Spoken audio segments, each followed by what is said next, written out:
PlayStation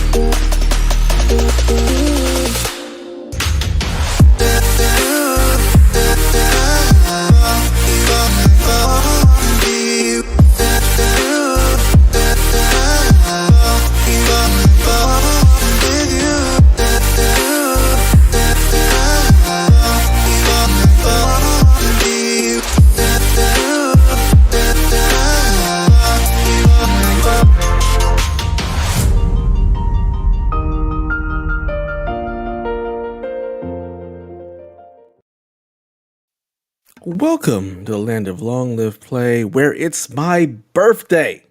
Welcome to the PlayStation experience. It is I, your boy, Dad Ninja Dev, and I'm joined by my main man down in Florida, Mr. Delvin Cox. How are you doing today, sir? We gotta do this right, baby. We gotta sing the real birthday song, not that other trash here you garbage. Happy birthday to ya! Happy birthday to ya! Happy birthday! That's the real birthday song, y'all. Happy birthday, Dev. You will not hear me sing because I sound like a dying cat. That's fine. No problem. That other voice you heard is the Secretary of the Spoil, the Platinum Princess, Miss Haley Nicole Miller. How are you on this fine Sunday morning? Just at the top of the show, I want to say thank you to everyone who donated this week so I could take Soot to the vet tomorrow as we're recording. So she's currently in the kitchen eating her food, but she was asleep on my bed. So all right. Well, I'm glad that was able to get taken care of and that she has her appointments and everything, and hopefully everything will be A-okay. Yeah, my brother's Awesome. my brother's picking me up like 20 minutes before the appointment, so because it's right down the street. Sweet. Well, let's just jump right into it. How was your week, Delvin? I was cool. Played some games. I got into one of Dev's favorite games, Ghost of Tsushima. Yeah. I actually played a lot of it this week, actually. Are you close to finishing it yet? Not at all. I've been doing all the side quests and things, and some of those side quests are just amazing. Like, there's this one with this old lady. I don't want to spoil it, but I don't know. Dev, you probably know which one I'm talking about. Is that one missable? Where you go, you meet with the person who worked, I guess she worked for your father? Mm-hmm. None of the side quests are missable. Like they're all. There's no missable objectives. But you can skip that one, right? You can skip that one if you don't want to play it. Yeah. Do not skip that one. It is amazing. Yeah, it is really good. And I think it gives you blow darts, which are very effective and helpful. Ah, yes, the blow darts. But yeah, that is an amazing side quest with an interesting story behind it. And I think if you want to play any of the side quests, Chalfie, I'm talking to you because you missed every side quest. Play this one. It's great. How do you play a game and just not do any side quests? Ask Chalfie. That's something he often I can't does. ask Chalfie, so you can ask him right now. Chalfie, how do you play games and just miss all the side quests? I mean, he likes playing the games wrong. Like that's his objective. I swear to God, I'm gonna play this game as wrong as possible and just get to the end. And annoy me. That's his other objective in life. Just annoy me to greatly no bounds. Also, I played a little bit of the Resident Evil 8 demo. That's a nice looking game. I played maybe 15 minutes of it. I mean, you only get 30, so which came out last night. So yeah, which is malarkey. I'm like, come on, man. I mean, on Thursday you get another half an hour in. I think this one was The Village. Yes. Yeah, on Thursday you get half an hour in the castle, and then on May 1st you have a whole 60 minutes. I'm not playing any of these demos. I'm just gonna play the game when it comes out. Why not just give you the demo? You're like, hey, here's a 30-minute demo of the game that you can play as many times as you want to and be done with it. Right. Because it's Resident Evil, and they did the same thing for Resident Evil 2 remake. You had 30 minutes to play as Leon, and once you finished that 30 minutes, you couldn't play the demo anymore. It was locked. Yeah. What is the reasoning behind? What is the metrics that they're going for with these 30-minute? You have 30 minutes, then we kick you out. Like, what's the point? I don't know what the point is, but it does well for the Resident Evil series because they've done it literally all the time. That's almost as bad as that nonsense when Nintendo talk about some, hey, we're going to give you this cool Mario game, but if you don't have it after March 31st, you're screwed. Like, what? Yeah. It causes FOMO, fear of missing out. Except I'm not afraid of missing out because I'll just play the full game. So yeah. That didn't cause no FOMO for me because I didn't buy that game and I'm not playing the demo. I'm just going to play the full game. I mean, you didn't need to buy the game to get the demo. It's no, I'm talking about the Mario thing. Okay. Yeah. No. Yeah. Nonsense. Yeah. Also, I played MLB The Show. Did you also play any more Disco Elysium? No, I didn't even think about it. I wanted to play the show. I didn't get to play the full game because it was downloading, but they did the thing where they're like, hey, you can play this random ass game while this game downloads to your system. But for what I played, it's really good, really pretty. I love people like, oh, just play it on Game Pass. Oh, why don't you go fuck yourself? I don't want to play it on Game Pass. Exactly. I want the Steelbook. I want the Jackie Robinson version. I want the hat. I got all those things. Super happy about it. Looks cool. The Steelbook looks great on my desk and stuff like that. And, it means a lot to me to have that kind of, knowing the importance of Jackie Robinson to Black culture. It's super cool to have something recognizing that in my house. Yeah. I think that's dope. And the Steelbook, like I said, the Steelbook is beautiful. Absolutely beautiful. But the game is great. I can't wait to dive into it more when it's already downloaded full, but when I have time, because baseball games take a little while to play in terms of 12 innings and things like that. But it's a lot of fun. It's 9 innings, isn't it? That's how much that's how often I watch baseball. It's not. I think I was thinking about 12 minutes in basketball. I don't know where I went there, but yeah. Oh man, nice. Yeah, I just don't like baseball enough to buy the game. Like, I would love to have the Steelbook and all that good stuff, but it's just like I don't like baseball. I used to watch baseball a lot in the 90s. When all the great guys, when they allowed the steroids, quote unquote, like when you had like the Barry Bonds and the Mark McGuires and the Sammy Sosas, Ken Griffey Jr.'s. Ken Griffey, man, his swing is so pretty. Yes, it is. Once they took the steroids out of baseball, like, it's not as fun. But yeah. But I digress. Haley, how was your week? As I'm sure everyone is aware, started out not great. Soot's legs gave out after a fight with Blue. My other cat, it was a new occurrence. It was shocking. So, again, thank you to everyone who donated for that. Just been super worried about her all week. Her legs were not great yesterday either. So definitely glad I have the appointment on Monday. So I haven't played anything really except Borderlands 3. Just more working on like their vault card system, which is essentially like their version of a battle pass, but it doesn't have an end date. So like instead of saying, hey, you need to do this and this by June 8th, I think, is Fortnite's current end date for their battle pass. So I'm just using that as an example. You just do weekly challenges and daily challenges to level it up, and you get keys to unlock rewards. They're gonna release 2 more by the end of the year, and like there's no time limit on any of them. You just have to choose which one you want to be active at the time. So that's neat. Again, I've been playing through the game again because trophies are locked on an imported character, which just makes importing the character ridiculous. So reached level 25, and then because I've been worried about Sid, it's been a lot of TV. So I'm now up to like season 3 of the Vampire Diaries. On my rewatch of that, halfway through season 2 and season 4 of The Flash and Arrow, respectively. And then watched episode 5 of The Falcon and the Winter Soldier. Great episode. Really sad there's only one left. Yeah. Man, just what a good show. Yes, very good show.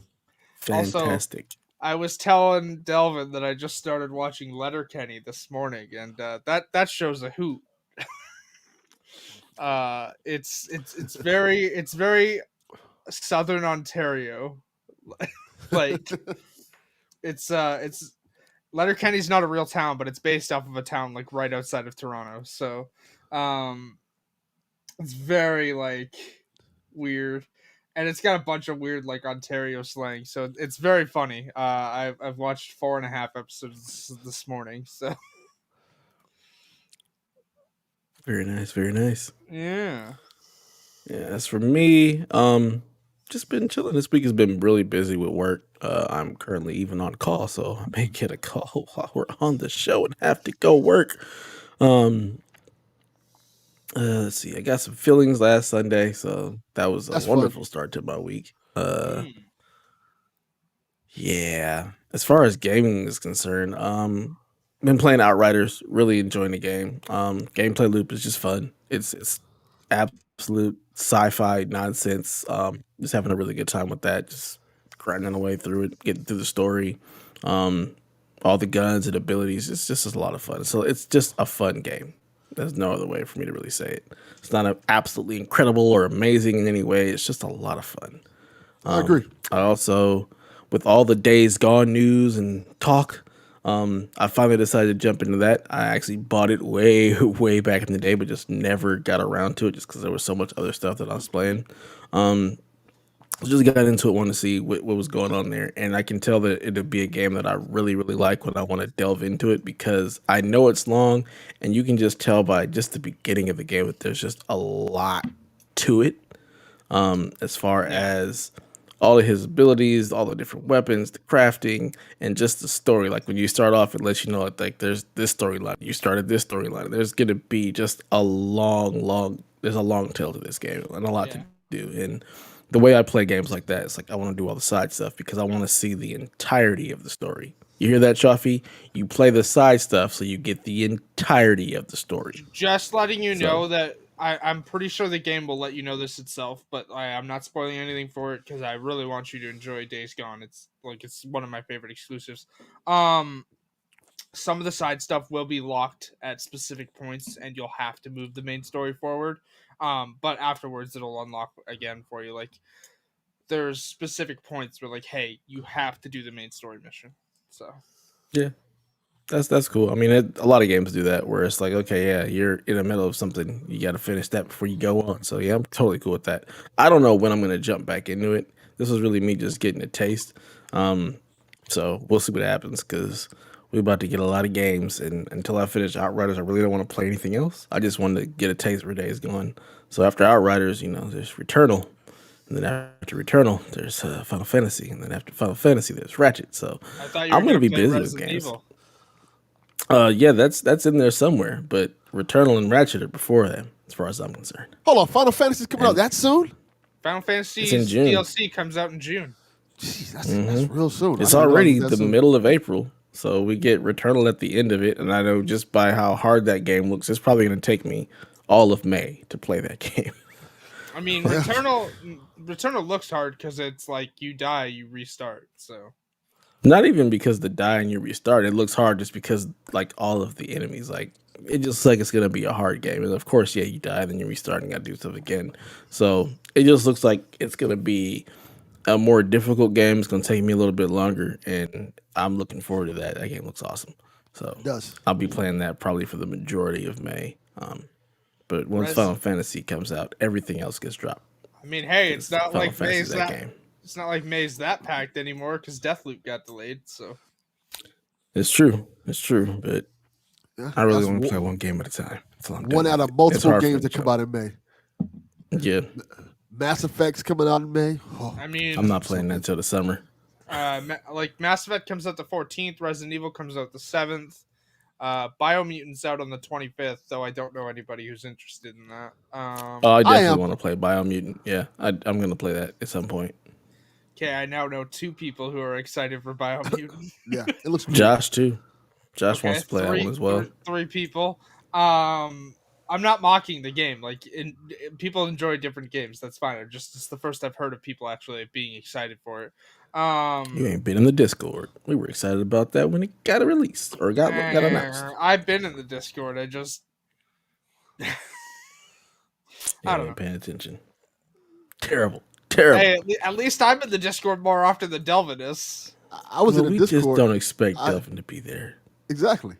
I'm like or we'll be talking about something in general and he'll post it in PlayStation XP like he did earlier this week. He's very good at that. He only goes into 2 channels, and one of those channels is Xbox, and he's there more than anything else. Well, it's Elaine. I love Elaine. Donnie, I can do without. Okay, but Elaine goes in more than just the Xbox channel, so like you can talk to Elaine anywhere. Nah, I know her from Empire now. Even though I know her before Empire, I know her from Empire now. Right, she is the Empire. But other than that, yeah, my week has been cool. You know, I watched some Agents of S.H.I.E.L.D. more season 5. That season is awesome. I'm still not done. Falcon and the Winter Soldier episode 5 made me feel some things. It was just a really good episode, man. Just the themes that show is touching on, fantastic. Really enjoyed it. That cliffhanger, though, I'm not spoiling it, but it did get memed on immediately afterwards. Hello, Soot. Oh, people were having fits about that, by the way, which was ridiculous. What? As they do. The best way to say it is white people be white people sometimes. Yeah. That's the best way to say it. Yeah. And then Invincible, I caught up on that. That show's good. Oh my God. That makes me actually want to go out and read the comic because that mess is right up my alley with how they just don't care. I'm on episode 3. I got to catch up, but for what I watched, it's really good. Oh my God, I'm really enjoying it. Have you read the comic? I never read the comic. I have issue 1 now. I bought it recently because I've been hearing about Invincible so long, but at one point, the comics were hard to find here, so they starting to reissue them again. So I just went out and bought issue 1. The comic shop in town doesn't sell Invincible and has flat out stated they won't. Why not? That's weird. They won't sell The Walking Dead either. Why not? Is it a Robert Kirkman thing? It's a Robert Kirkman thing. They don't like him. Oh, come on. Really? That's ridiculous. I mean, if you want to mess with your papers, go right ahead. You know, and they're re-releasing both Invincible and Walking Dead. So you can, if you want to read the comics, you can easily catch up. I mean, yes, but hi. Welcome to this comic shop has a giant Hulk statue in the middle of the shop. They don't care. They make enough money as it is because people will literally buy one comic just to take a photo with the Hulk statue. That's interesting. My comic book shop has the same thing. This is the same comic shop, by the way, that tried to bill me $3,000 for comics that I told them to stop pull listing. So wow. At least you guys have comic book stores. All of ours closed. I don't have one. I mean, again, I have a comic book shop. I just can't go into it because then they want me to pay $3,000, and I'm not paying $3,000 for pieces of paper that I told them not even this year, but like they called me, and I had told them before, like, hey, I can't pay for these anymore. Like, stop collecting them, and they still kept collecting them. And then they're, hey, you got a bill here for $3,000. I'm like, no, I don't. I told you to stop collecting those. So I don't have a comic book shop anymore because I can't go in there. Books a million. You have been Books a million banned like comic book guy. I put your picture on the wall and everything. Yeah. Yeah. There's a comic book shop in Niagara Falls, or I'll just wait until like they're collected in a graphic novel and purchase them that way. I highly recommend Books a Million. If you have a Books a Million near you, they have a great comic book section. I never even heard of Books a Million. What is people? There's still bookstores. We have one bookstore in town. We have 2 normal bookstores and then like a bunch of like secondhand bookstores. We got Chapters and Indigo. They're owned by the same company though. Like Chapters and Indigo are the same company. So there's a Chapters store over at the Fairview Mall, and then at the Penn Center there's an Indigo bookstores, which used to be called Kohl's. Books a Million is literally Barnes and Noble. It looks exactly like Barnes and Noble. That's what we have. We just have one of those. Yeah, but the only difference is Books a Million has a huge comic book section. That sucks. Well, they do have a pretty big comic book section. I'll take that back. So our Barnes and Noble does have a decent comic book section, but I want to go into like a Golden Apple, like just a comic book store. So for reference, the comic book shop that doesn't like me and I don't like them is called Mostly Comics. So, fuck them.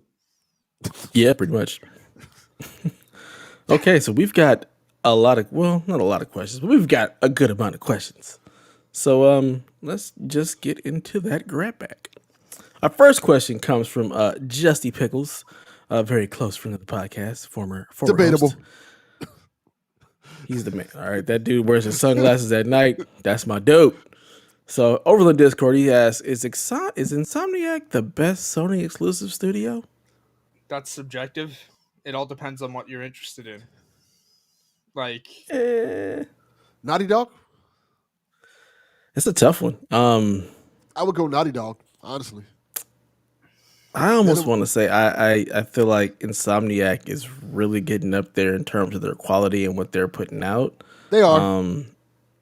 They've always been really, really good. And they only seem to be getting better. And they seem to be able to handle multiple projects at once a little bit better than Naughty Dog has. Like Naughty Dog has even come out and said like they kind of struggle with that. So in terms of that, maybe. But yeah, it is definitely subjective to, the types of games you like. But Insomniac is definitely like up there in terms of like one of the best studios that Sony has. And that acquired was good. So Insomniac wants to be my favorite, then release Sunset Overdrive 2. There, instant favorite. The game is dead, much like Cole. It's not coming back. Fuck you! Cole's not dead. Trying to be nice to you. It's your birthday. Don't start. I think Insomniac's up there. I feel like they're a great studio. They seem like they put out stuff faster than Naughty Dog, so that's a big plus. But how do you? It depends. I mean, Naughty Dog takes forever to put stuff out, generally because they have high turnover. Like they have high turnover, so it's mostly like. And this is indicative of a lot of studios because of like the crunch problem, but like a lot of people leave, and then it's like people who are new to like the industry who start working, and it just takes forever to get projects out. There was a story on this last year. I think Jason Schreier reported on this or whatnot before he left Kotaku. I'm not entirely sure. I know there was a story on it, but I don't know whether or not a project takes forever to come out doesn't change whether or not the product's good. Like, I think that matters though. I feel like it depends on what your preference is. Like, would you prefer a studio comes out every 5-6 years with a critically acclaimed classic, or every 2 to 3 years with a really great game? Does that matter to you?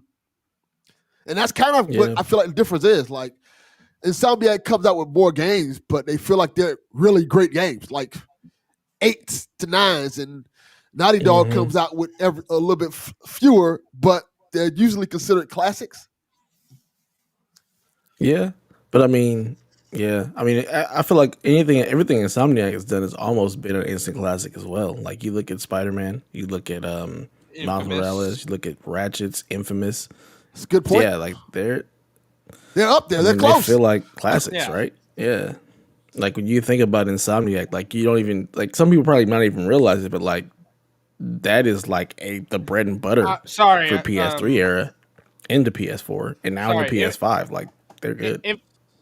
before I get Infamous Sucker Punch. criticized, yeah, Infamous is Sucker Punch, but even still, like that was a classic. Like it doesn't matter. Like the conversation of classics. A lot of stuff Sony releases is instant classics. Like again, Sucker Punch, like studio production, but Sly Cooper was classics, like Infamous.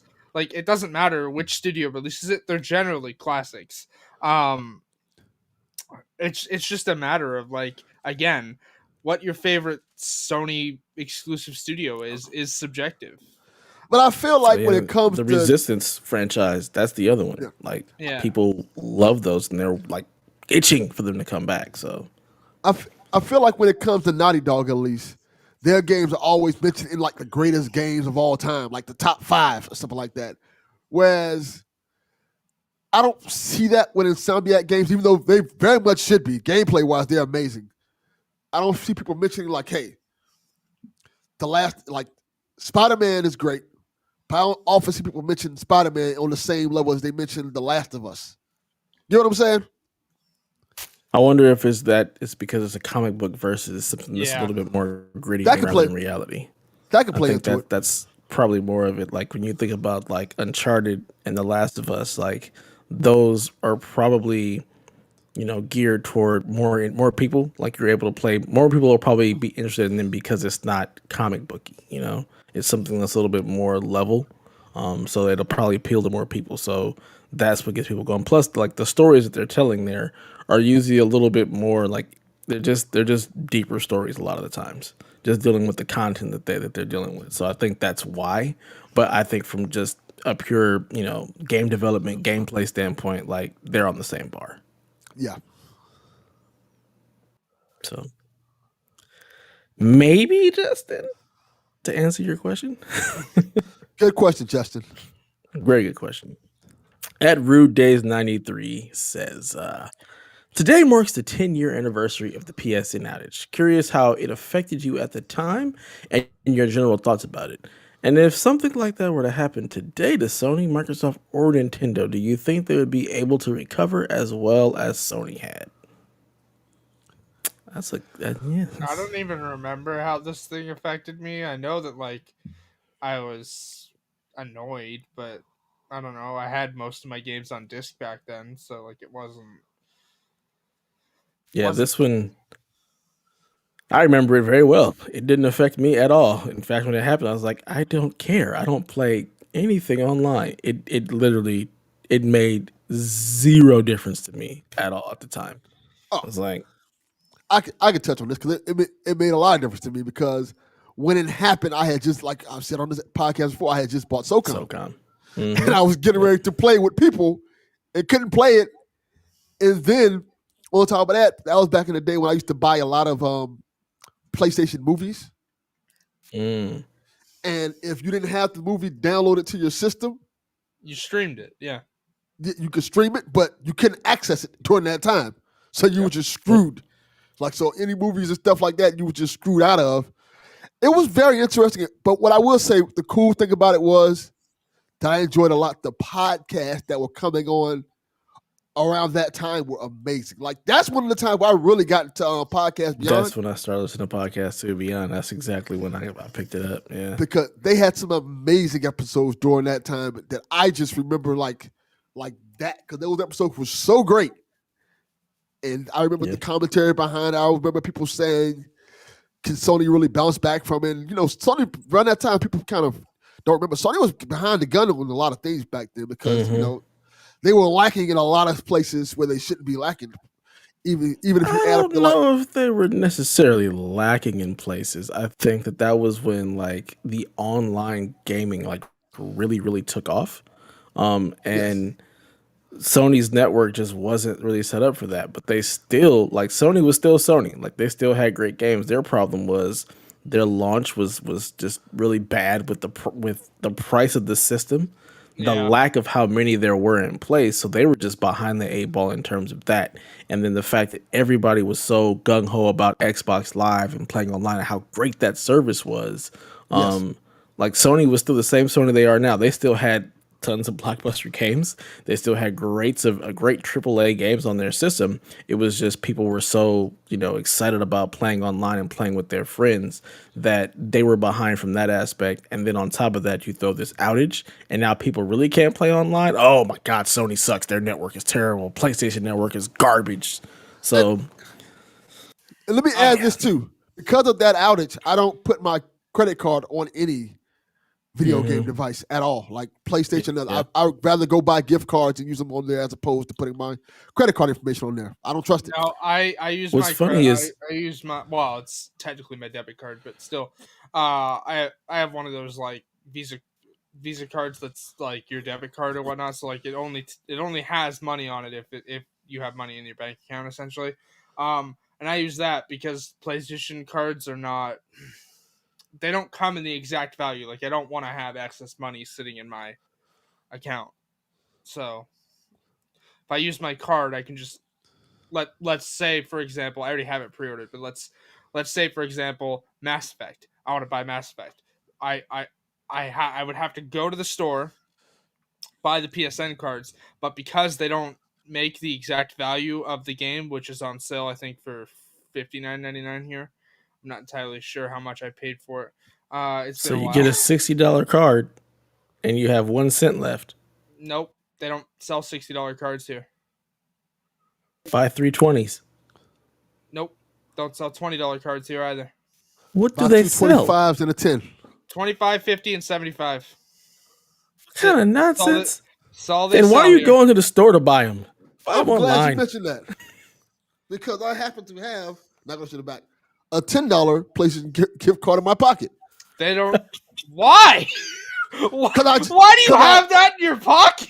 Because I bought it today and I forgot to take it out of my pocket and redeem it. That's why I was like, hey. They don't sell the $10 variant here. They used to sell the $100 variant here, but they don't sell it anymore. So if you go online to bestbuy.com, they only have the 25, the 50, and 75. Can't buy them online here. Oh God, I hate Canada. I hate it so much at this point. Like I can you guys, I can buy them off Amazon, place. but then I have to wait for them to actually mail the card to me. They don't just email mail you it. the code. They can't just email. What kind of nonsense? Yup.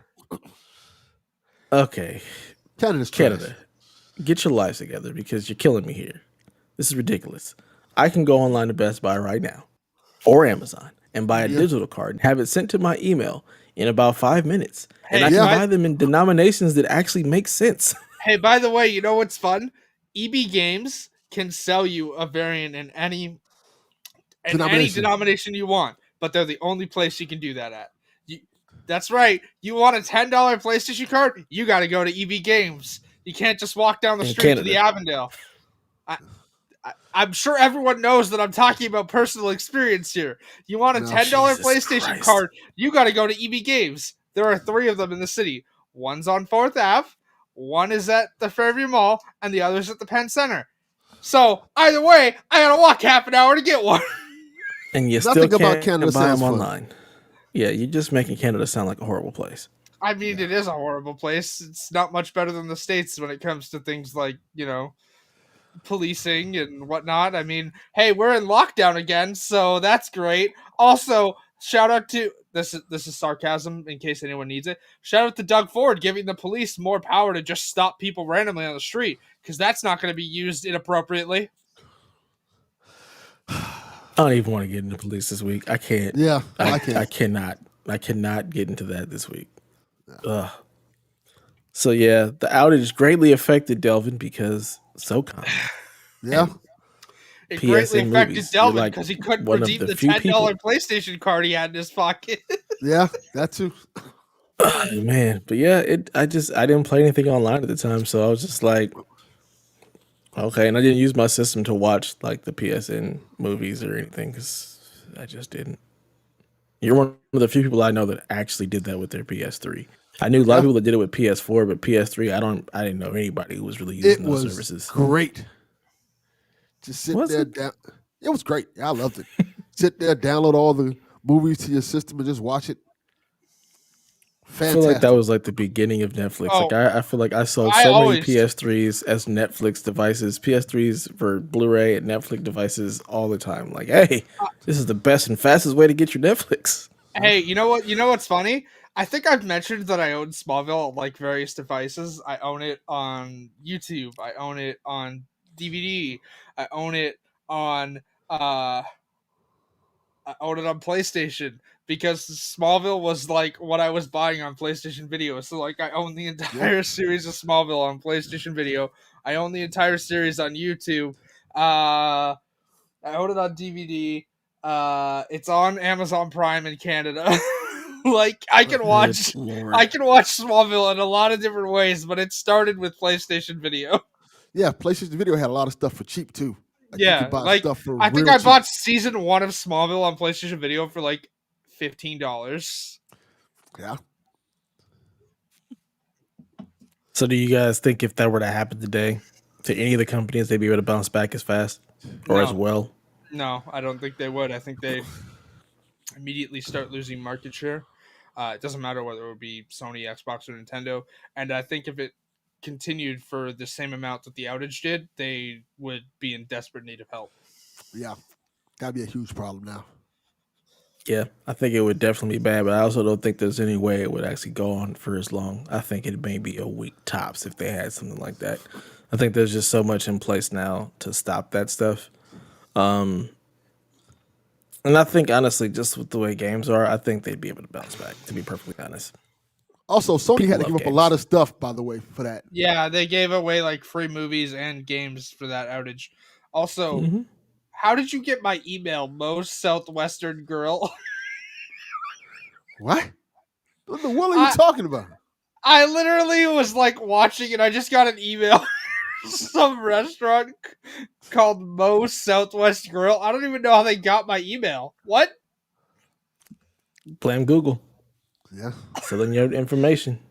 Like I'm literally here talking to you, and just on the side of my screen, a big black box, Moe's Southwest Grill. What? That's a good restaurant too, by the way. Where? I I have never heard of this place before. I have. It's want to say some like tacos and stuff like that. They Tacos, have. burritos. I mean, yes, the image is tacos and cookies, and then Yes. kids eating. Sounds delicious. Pretty good. Kids eating mini things, but I've never heard of this restaurant in my life. Why am I getting emails for? I went there I a just long told time you. ago. Google. They're selling your info. That's what they do. Yep. All right. Next question. At Be Bad Pod asks, have you ever played a game and the music was so bad that you played it on mute? Before we go, the closest most Southwest Grill to me is in Buffalo, New York. So why am I getting emails for it? They want you that to come to trip. New York. The border's closed. that border. I can't go anywhere. They just put it on your mind for later on. A game soundtrack being so bad that I put it on mute. That's a good Yes, question. Plenty of times. Most EA games because the soundtrack is awful. I was playing. I wouldn't say that it's awful. I would say that it's just not music you like because I enjoy most EA soundtracks very much. I was playing Ghost of Tsushima, not because the soundtrack was awful, but it was killing time listening to podcasts. I do that often with certain. I mean, certain I games. do that all the time when trophy hunting. Like I'll take my headset off, pop my phone down, and just have it charging and play podcasts off the phone while I'm trophy hunting. A game I specifically turned the music off in, I think, was Saints Row the Third, but only after I'd beaten the main story. I just got tired of all the music. I typically really enjoy video game music. It just kind of helps with the immersion for me into that world. So I don't think there's ever been a game whose music I just didn't like that much to actually mute it. Yeah, I listen to a lot of video game music. Like when I'm not listening or not playing a game, I usually put on like video game soundtracks and stuff a lot as of late. So I can't think of anything offhand that I've been like, oh my god, this is awful. I have one. Crazy Taxi when they changed the music. What? Yeah, They 'cause, you know, re-released it. They had to change the music because of licensing. yes, listening to the new Crazy Taxi music, like, ugh, I don't want this. Like, I'd rather do this on mute. Yeah, I miss the old music. I'd rather play Crazy Taxi on Dreamcast than hear that crap. I can tell you a game that I wish hadn't made this particular decision, but it's not music related. It's for reference. I love GTA 4 and I love listening to like the Laszlo show or whatnot, right? Like it's really funny in GTA 4. And then in GTA 5, instead of it just being the Laszlo show, it's like a bunch of different talk shows and all of them except the Laszlo show suck. Like they're all just not funny. Laszlo's show I was enjoyed them all. I didn't. I just enjoyed GTA's humor. So I've been in GTA 3. That was the only station I listened to was Laszlo because it was just so funny. It is, yeah. It wasn't that they weren't like funny. It's just that like I didn't find I found Ron's conspiracy theory channel or whatnot to be at least as funny, but then Danny McBride's thing just wasn't like it was just ultra testosterone, the radio show essentially, and then the other one with the Southern Comfort lady or whatnot, that wasn't. I didn't enjoy that either. I love that game from a different, just a different level. Because for me, when I'm playing that game, what I listen to a lot is just the West Coast like hip hop. Because for me, that game literally feels like going home. Because it's centered and based in LA. Like when I'm in that game, it's like, man, I'm back home in the 90s. Like that's what it feels like for me. Oh, also sorry. I love that game. Because the radio, like what you can listen to on the talk show channel differs based on where you are. Like you can only listen to like Laszlo and Dr. Ferdinand or whatnot. That one's good too. But you can only listen to that Dr. Ferdinand and Laszlo, and I think there's a third one in the city as well when you're in Los Santos. But then as soon as you like start going on the highway out of Los Santos, you're stuck listening to Ron's conspiracy theories, Danny McBride's ultra testosterone, and the Southern Comfort lady, and just which makes sense. It's funny because like that like that area outside of Los Santos is kind of indicative of where I live. So yeah. I mean, like, I get that it makes sense because like radio stations go in and out of focus as you get closer and farther away to them. But still, it just sucks because none of the other stations literally like change what you can listen to as you go out. It's just that one, and it's so annoying. It makes perfect sense. If you were to ever come to Bakersfield or any of these weird places out here, you would totally understand. Like it literally, it makes really good sense. Man. Now I want to play GTA 5 today, just so I can drive around in LA. Basically. Why don't you wait? Because remember, there's a next-gen version of GTA 5 coming later this year.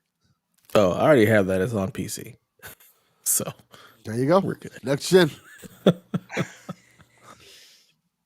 Okay. Next question. At that retro code says, "Happy birthday, Dad Ninja Dev." Thank you, sir. And his question is, can Sony rebuild their Japanese devs if their Western studios stop delivering good content? No. I don't see why not. I mean, quite honestly. I mean, they could, but also I don't think they want to at this point because I don't. What counts as Western studios failing? Yeah, that's a good question. What would have to go so wrong for them to fail? And I mean, I feel like they're still going to do a lot of that content just from Team Asobi. Like they shuttered a lot of those studios, but most of it's just going to get redirected into Team Asobi, and that's where we're going to see that type of stuff come out of. So I mean, they definitely could rebuild their Japanese devs, and who's to say that they're not, already trying to do that with Team Asobi? But yeah, if the Western studios stop delivering good content, I mean that'll be tough. I don't know what that looks like. That means that everything from a Naughty Dog has to fail, right? Yeah. If it gets to that point, we're in bad shape. Like they're already in bad shape. If it gets to that point, it may be no turning the ship around at that point. At that point, it's hey, you want to play PlayStation games? You're on Xbox. At that point, probably. Yeah. Yeah, that would be tough. Yeesh. That's a lot of failure right there. A lot. Hopefully it does not come to that, but I think that they could, but it would just be like, would that become the focus? Like if they're Western, if all of the studios just like if Bend, if Insomniac, if Naughty Dog, if Sucker Punch, if all those game studios just stop delivering good content, does the focus then shift back to the Japan studios to try to rebuild those, or are you gonna just put more focus on trying to rebuild the Western studios to get them to put out good content again? Right. Yeah. Also, again, what constitutes failing? Because Right. just to some people, Sony's already failing, and that doesn't make any sense. So, Well, I would say in this case, I would probably say critical and commercial success. So let's just Yeah. say, like, okay, The Last of Us 3 doesn't hit the same numbers as Part 2 hit, and it's getting, and instead of getting 99s on Metacritic, it's getting like 89s or something like that. Right. that's not 89 is still I would good. say I would say 69s. There you go. Like the But- sevens, where people are like, it's a 7. I'm not playing that. Also, just for reference, while we're here, that whole hey, anything from 7 to 10 is good, and anything from 8 to 10 is good, and 7 is bad, is a horrible video game scale. Like games that are 5 are Putting numbers on games is bad. Period. Just stop it. Stop with the Yeah. numbers. All right. like games that are 5 or 6 can be fantastic and they're worth playing, but literally like, oh no, it's a 7 or it's less than a 7. I'm not playing that. It's like, what? Yeah. I always like the numbers are ideal stupid. of 5 is mediocre. And if people know what mediocre means and understand that mediocre is just kind of running the mill, it doesn't necessarily mean bad, doesn't necessarily mean Yeah. good. But people take mediocre for being, oh, this is horrible. I can't play anything 5 below. No. Mediocre is mediocre. It's Yeah. just The problem with that is because you associate 5 with a D or failing. That's why. When you think And about I'll- an I mean 8 or a 9, it's a B. 70 is a C, and you're like, I don't want a C. And then you get to like a 5, you're like, oh God, that's a fail. I think that's a lot of why we look at games in that way, because we look at it as a pass fail type scale. Also, we don't look at it your- in terms of good, your- mediocre, bad. your pass fail scale is really like out there, and I'm saying this as a Canadian. This is one of the things that we do, right? A 70 in Canada is a B minus. Like, what? A 70 is a B minus? Yes, 75 is a B plus. What? 75 to 80 is B plus, and 80 and above is A. 80 is A minus, What? then it goes up. So Yep. what's an F? 12? That's F is that's- 50.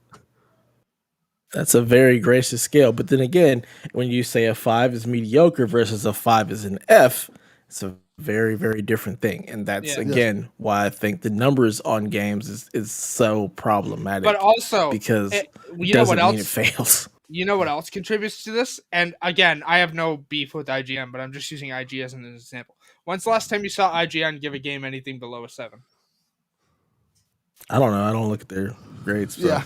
I don't read the reviews anymore, honestly speaking. Yeah. A lot of the people on Twitter will go to IGN and then they'll see that a game has a 7, and then they'll go play it and claim it's bad, which again doesn't immediately mean the reviewer is wrong, because the reviewer is an opinion. Like, a review is an opinion from that person who reviewed the game. Because you can go to IGN and that game will have a 7, but then you can go to GameSpot and that game might have a 10. Like, it's all a matter of opinion. So And that's why I don't even look at review scores anymore. I feel like a 7 is a safe score to give a game. Hmm. I feel like that's the safe score to say, like, hey, I don't like it, but it might be cool for you. And that's what I noticed. But like when you see a lot of 7s on certain games, it's always a game that is generally good, but may not be for everybody. Yeah. Reviews are tough, man. They're really tough because certain games will hit with some person, one way, and other games will hit a totally different way. It's so subjective. It's really, really hard to really quantify, review scores unless you follow somebody who likes games the same way you do, in the same way you do. It's hard to be like, yeah, I can take this review for what it is and actually apply it to how I play and how I like games. Unless that person reviewing them kind of is like always on point with how you feel about games, it's really tough. That's why I typically try to stay away from review scores and just go based off what I see of the content and try to decide if I'm going to play something based on that, versus waiting for a review score. It's a tough situation, in my opinion. Review scores have gotten so just out of hand, and the open critic stuff, it's a lot. Also, a lot of studios use Metacritic as like a bonus for developers, and that's ridiculous. Yeah. Y'all should be happy that you just fucking shipped a game. Yeah. It's hard as hell to complete games and actually ship them nowadays. Like, that should be grounds for celebration. Screw Metacritic. Yeah. Oh, man. All right. Our next question comes from Images by Eric. He wants to know, when can I get a PS5? When you sell your soul to you'll be waiting a while. If I were to guess, I would say August. Sony recently said something about when they might seeing them like more like regularly, and I feel like it was like September. Like it was going to be a while. Again, there's a chip shortage, and game development and consoles are on the lower end of the tier. Like, this is affecting Toyota, Hyundai. You know, like, it's affecting those things aren't important. We don't care. It's affecting car manufacturers, military manufacturing, which that's not important. A whole other conversation to get into, which we're not going to do here. But like, it's affecting things that are quote unquote more important than games, and so, not at all. I don't care about them Hyundais. I don't care about your missiles. Get me my PS5 here. Okay, but again, you're not going to see one for a while because chip shortage. Yeah, it's going to be really hard to just walk into a store for quite some time. The chip shortage, just a lack of parts, and it's because so many different things use parts, and not all of them buy in the bulk that games do. Like, you have cars and phones and everything, they just sell more units than gaming does, so they buy larger quantities. Also, like, monitors are being they're taking a while to come out now because there's a certain part that uses some of the same chips for the HDMI 2.1 that you're gonna see in cars and phones and in game systems and everything. So it's just it's tough all around from the tech sector. So Images by Eric, you better just set up those alerts for when they're coming in stock and do your best to get lucky. I had a friend who actually finally got his PS5 like 2 or 3 days ago when PS did one of their directs. I saw a really good tweet yesterday from Hard Drive about how U.S. government makes deal with Warrior 64 for that vaccine. Was hilarious. That was hilarious. For vaccine rollout, and I was just like, yeah, I mean, it makes sense. But yeah, no, like, Warrior 64, cheap ass deals, and Rebellion are good things to follow and set alerts for them. There's another really good one that I just recently followed. It's called Eat the Hype. Go talk to that man. No, he doesn't necessarily follow all the deals right now, but he'll get you one. He's a PlayStation whisperer. He is. He most definitely is. He is magic at that. If you follow this dude named Supply Ninja, he pops in. Thank you, Donnie, for the happy birthday wishes. Really appreciate that. Really appreciate that. Thank you, sir. Speaking of Eat the Hype, here he is. Yeah, follow this dude named Supply Ninja on Twitter. He has been really, really good, and one of my friends has started following him and has been able to secure, I think, 4 PlayStations.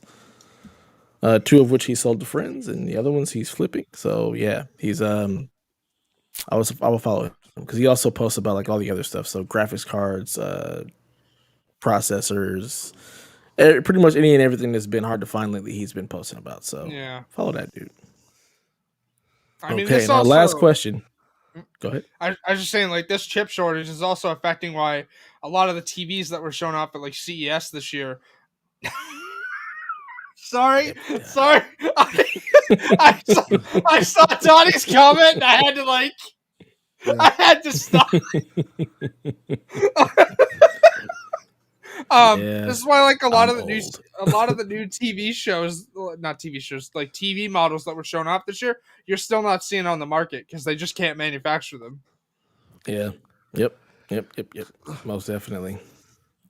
And our last question comes from Mr. Pastor Lucas Ham. He wants to know, what is best sandwich? Pigs in a blanket. The Is hell that is a that? sandwich? I would consider it a sandwich. Is that a sandwich? It's What the hot hell is dog that? it's a hot dog wrapped in dough, but not on a stick. Like Not imagine a putting that in my croissant. mouth, fam. You never had pigs in a blanket, really? Nah, I'm Imagine I'm Delicious. just using a croissant as an example. Imagine a croissant. You then you're gonna cook the croissant from scratch. So you've got the dough on a cookie sheet.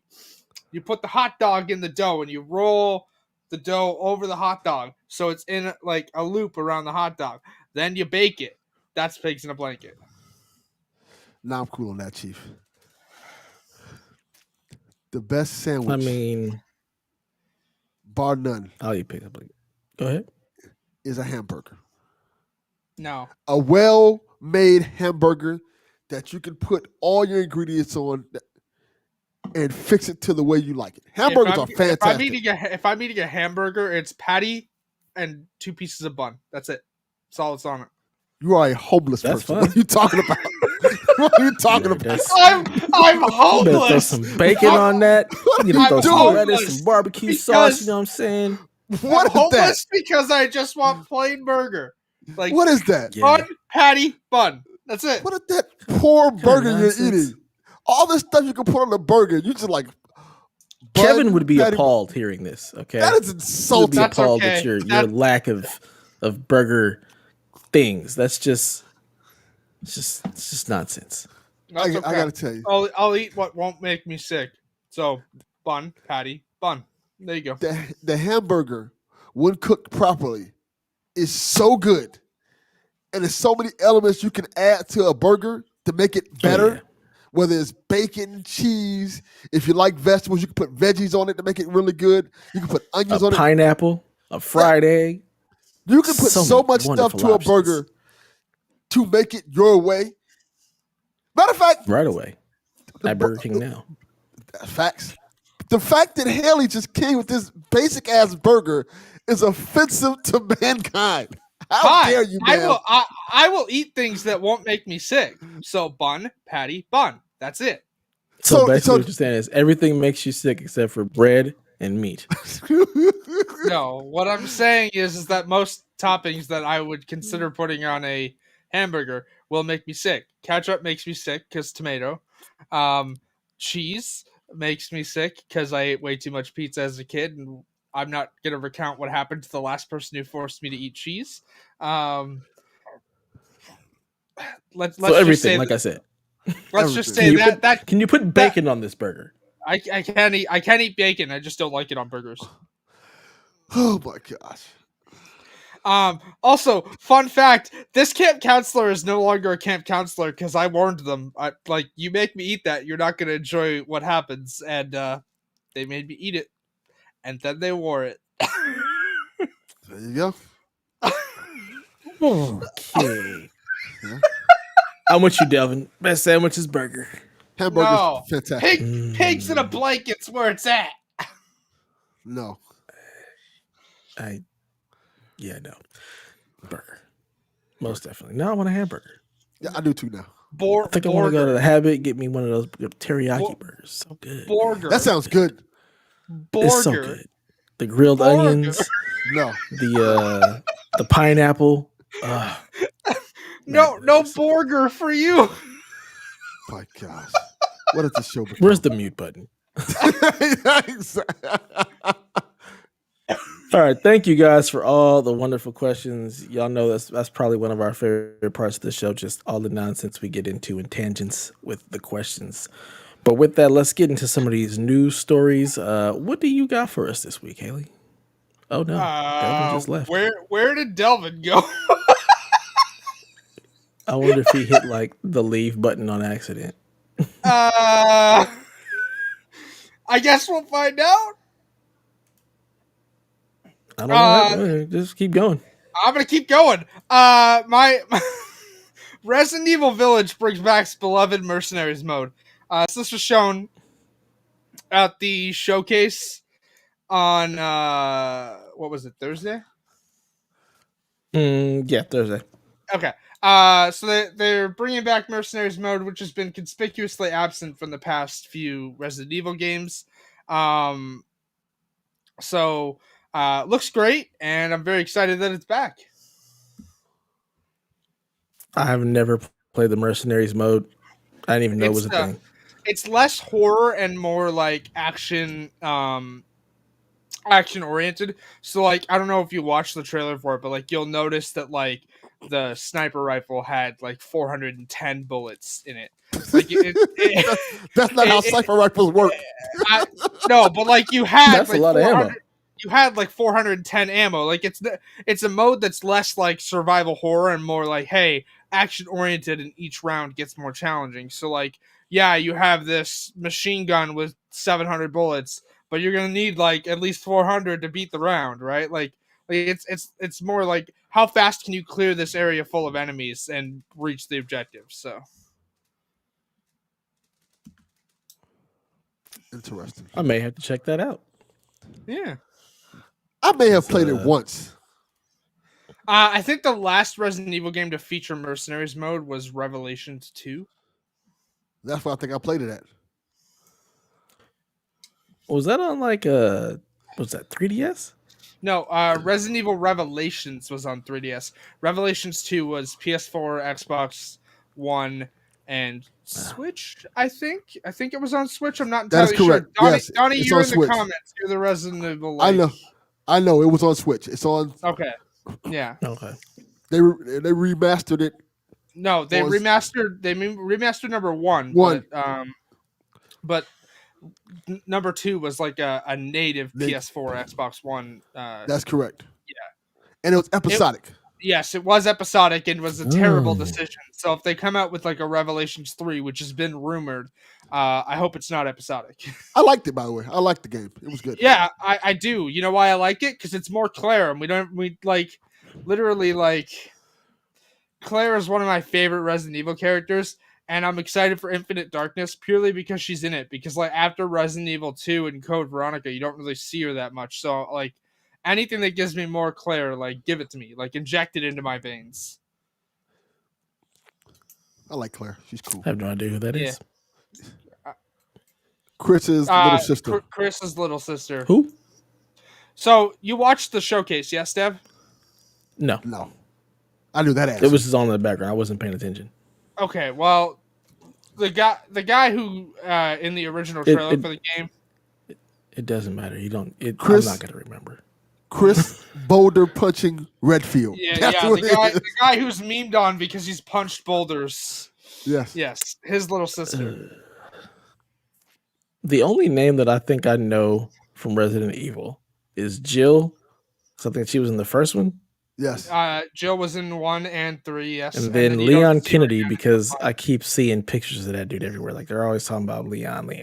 Handsome man. And I guess Resident Evil 4 is great or something. I mean, people love. Other than that, I don't know anything about Resident Evil, honestly. People love Leon because like he was a cop for a day, and then somehow got saved a job. The world. Yeah, he was a cop for a day because like Dev, I know you're not like a Resident Evil, but the events of Resident Evil 2 and 3 take place consecutively with each other. So like Leon and Claire enter Raccoon City on like September 28th, and Resident Evil 3 starts as September 27th, becomes September 28th, and then like Resident Evil 2 ends just as just as like September 30th starts, and then the next like day and a half are all Jill, and that leads to the destruction of Raccoon City. But essentially like they all overlap each other, like Jill, Claire, and Leon's adventures through Raccoon City. So like you'll go to the police station in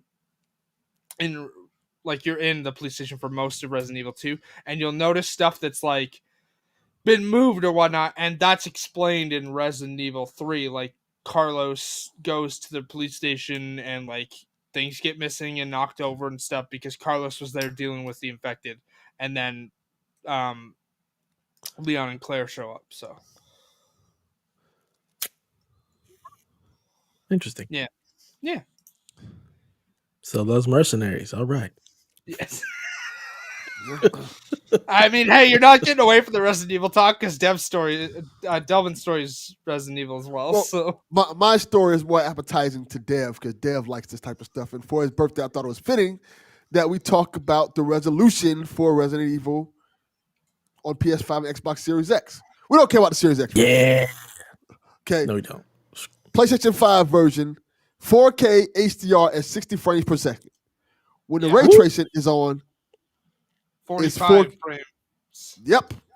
So that's a pretty as long as game. it's a locked 45, like as long as it's not fluctuating all over the place, that'll be actually pretty nice. But if it's 45, kind of, that'll be really. 45 is a weird frame rate in general. Like it is, and that's why I said it has to be a very stable 45 for it not to feel like absolute garbage. But still, like, 4K HDR 60, that's pretty good. Really good. Also, that's great that it has good. HDR because Resident Evil 7 has very bad HDR right now. Like it's This doesn't mean this one won't. No. I'm saying they retroactively updated it because like the HDR was fine when the PlayStation 5 came out, and then when they released like the PS5 patch for Resident Evil 7, they somehow messed up the HDR, and it still hasn't been fixed. So like you'll play through 7 and notice that the skybox looks white in areas and it shouldn't look white at all. Yeah, looks like Resident Evil is doing really good with these resolution and frame rates. Like Series X also hitting 4K at 60 with the HDR, and then the ray tracing with 45. Series S though, like Series S is 1440 and 30, I think. 1440 and 45 with the HDR, and then 1440 with ray tracing at 30, which is not bad for that system. Like that's really good. And I'm with Donnie where he says very simply 60 or bust. Like 100%. Like I won't play that ray tracing mode because 45 it just I'll be very, very interested to see the Digital Foundry breakdown so we can see how stable the 60 is and whether or not that 4K is like a dynamic or checkerboarding, because it doesn't say 4K native, it just says 4K. So I'm assuming that it's probably going to be native on the Series X and probably like a checkerboarding or dynamic res on PS5. That'd be my guess. But if they can hit a native 4K 60 with HDR, they are doing something right. And need to share the wealth, because that'll be awesome. And Sony, y'all need to just go ahead and turn on the 1440p mode, please. Just go ahead and hit the switch. You let us copy your stuff over to hard drives now, so let's go ahead and turn on these internal drives and hit that 1440p switch for all my 1440 brethren, please. Just make it happen. Just make it happen. Yeah. As long as it looks pretty, I don't care. Well, I mean, you have a CX. It's going to look pretty, period. Oh, yeah. That's why I don't care. Are you going to play the ray tracing mode, or are you going to play the 4K 60?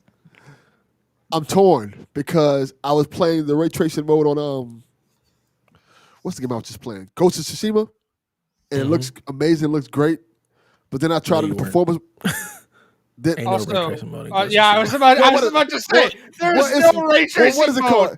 It's you have the resolution mode. There you go. You have the performance mode. On PS5, the resolution mode is also at 60. It defaults to that at 60. So I tried the resolution mode. I'm sorry. The not the resolution mode. The resolution mode. The bells and whistles runs at 60 on PS5, where that mode runs at 30 on PS4. Yeah. I tried the resolution mode on PS5, and then I switched over to the performance mode. I'm like, performance mode plays better and looks better. So I'll just stay here. That doesn't make any sense because, again, like Dev said, it definitely doesn't. It looks. The performance mode looks worse and doesn't go anything above 60 frames. It looked better to me. And it played smoother than me. So I said, I'll just stay here. Insert head explosion gif right here because Delvin's just speaking out his butt right now. Like, no, that's not how that works. But that's how it looked when I played. I'm like, this looks better and plays better to me. So I'll just stick it here. I'm fine with it. But it doesn't look better. And also, it's no different in FPS than resolution mode because you're playing it on a PS5. It does not matter which mode you're playing it. It's 60 FPS on PS5. Does not matter. Take a screenshot for me, Delvin. I really want to see. Take a screenshot for me. Matter of fact, I think I have screenshots. Curious. I'll send it to you. I'm very curious because that's interesting. No, we deal with enough misinformation daily. I don't want to take it from Delvin. I was playing it. Me and Donnie, we're all playing Ghost, and I was playing it in the resolution mode, and I switched over to performance. And I was like, oh, this is grainy. It's because it drops it to 1080p, so it was definitely not looking its prettiest. And then I hopped over to resolution. Like, okay, yeah, this is where it's at. Let me see if I can. Almost want them to remake this game for PS5 and just give me a full. I imagine that's gonna happen at some point. The same way I imagine The Last of Us Part 2 gets a PS5 version. I feel like The Last of Us 2. I feel like they just need to go ahead and do a Last of Us collection. If they're gonna remake RE1 or RE, if they're gonna remake Last of Us 1, go ahead and also redo Last of Us 2 for PS5 and just release them both as a collection along with Left Behind. Like and the whatever the online mode is for I imagine that Left Behind package. I imagine that Left Behind will actually be included as part of the base game for the remake. I would think so. Like I imagine that instead of having that cut out, like that section where you play as Ellie will be much longer. Yeah, I would think so too. Like just throw it in there, like where it fits. That's why I said like I want an epilogue and a prologue for the game. Like I really, if they remake it, give me an epilogue, give me a prologue, throw Left Behind where it goes, and give this like an actual like director's cut type feel. If you're gonna remake The Last of Us, remake it as a director's cut and give us everything. I agree. Delvin's just over here searching for. I'm trying to figure out, is there a way to download your screenshots from the PS4? From the app? No, there's not. No. There's not. Because I took screenshots of it yesterday. While we're on the topic of the app, I'm getting real annoyed. Like I have notifications on for certain people, like when they come online, because like the PS4 didn't do that natively. Hey, PlayStation app. I don't need. Hey, your friend came online while I'm sleeping at 2 a.m. I don't need a notification that your friend came online. Off? No, because if you turn all notifications off from the app, like it turns that off. It turns. You can turn off individual ones because I was getting all these notifications from people coming online, and then I was like, let me see if there's a way to change it. So I went in and I was like, oh, we're just turning off all notifications for friends, but you can set them individually by each person. Yeah, but if they come on at 2 a.m, it's gonna let you know. No, but I want that. Like, I want the notifications about them coming online, but through the console. I don't want them on the app. Like, well, do you not get them on both? You don't get them on both? Because I get them on both. They're not coming through the console anymore. They're just coming through the phone. That's weird. That's weird. I get both because there's an option to have it on both. And I get it on both, whether I'm online, like playing, or if I'm not playing on my phone, I get them on both. And I'm like, I'm tired of this. I don't care. That's why I love the Do Not Disturb mode, actually. Like, that mode is fantastic. I don't want to see any pop-ups at all. Like, turn them all off. I love the fact that you can do that. I'm in the game. I don't care if you're coming online because I'm playing this game by myself. If you're online, I don't care. I don't need to know that. I'm not getting into the game with you. If only we had a Do Not Disturb mode for this stream.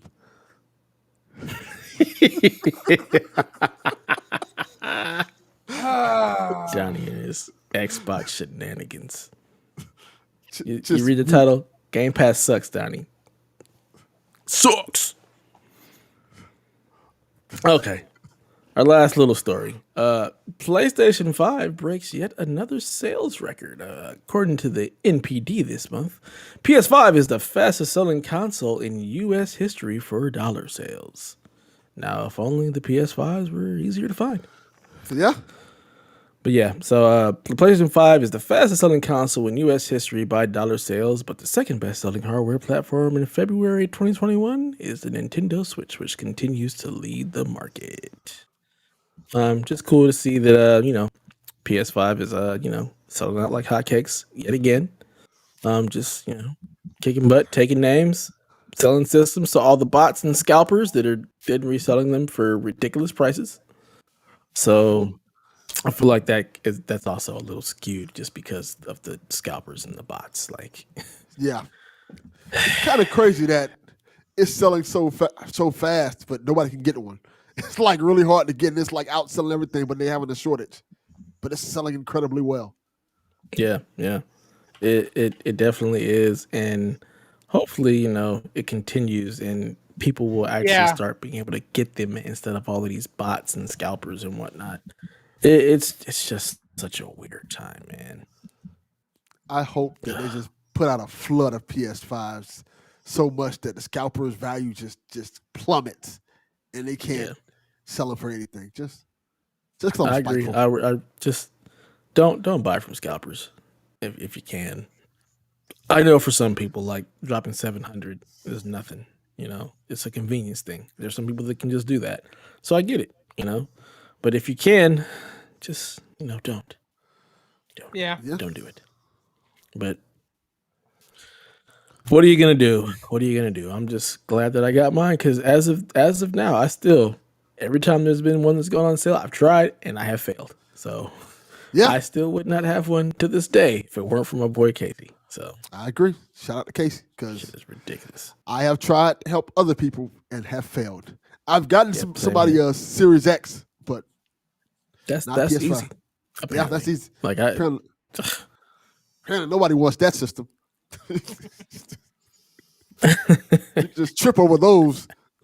I know, right? They're just lining the streets. Anybody who wants one can get one. Series X. Here you go. Take one. Yeah, you'll take it. Take two. Take some Game Pass with it. We don't care. Oh, they're giving away the Game Pass. Take all the Game Pass. Here you go. We're gonna shove this Game Pass down your throats. Kick that gnome in its nuts. I hate that gnome. Game Pass. No, get out of here. Launch that gnome like a football. Right? Like, I'll punt him. Get out of here. Y'all are insane.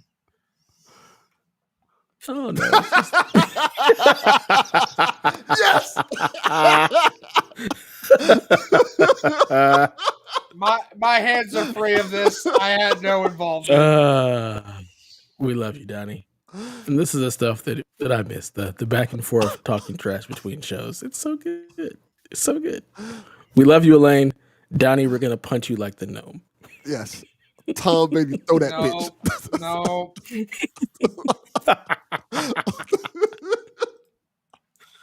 The best part is Delvin has a Series X. Yes. So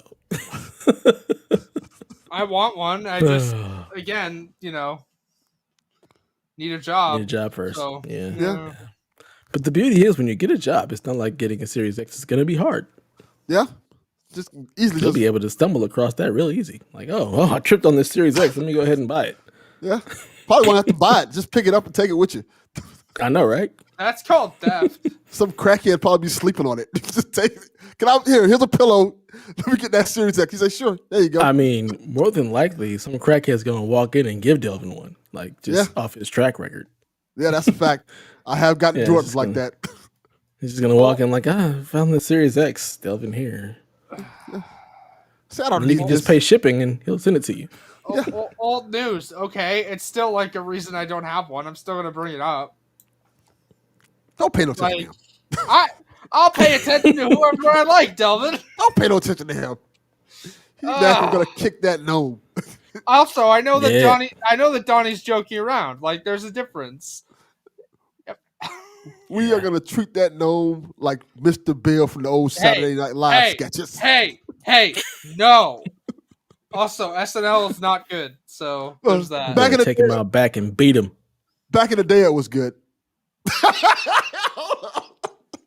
just read what he said. Yes, Haley, we know you're broke. Yeah, you think I'm not going to make a comment about that? Of course I'm going to make a comment about that. You think I'm going to let that slide?